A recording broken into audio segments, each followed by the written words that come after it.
আমি এখন আছি বুড়িগঙ্গার হাজারীবাগ ঝাউচর এলাকায়, বুড়িগঙ্গার পারে।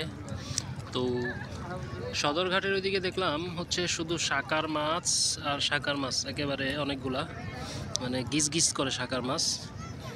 আর ওইদিকের পানিটা একেবারে ময়লা কালো, তবে এদিকের পানিটা মোটামুটি ভালোই স্বচ্ছ, স্বাভাবিক নদীর পানির মতোই। তো এখানে দেখা যাচ্ছে অনেকগুলা আর কি আপনার ছোট মাছ লাফালাফি করতেছে। আপনারা হয়তো ভিডিওতে খেয়াল করবেন, দেখেন পুরাটাতেই কিন্তু অনেক অসংখ্য ছোট মাছ লাফালাফি করতেছে।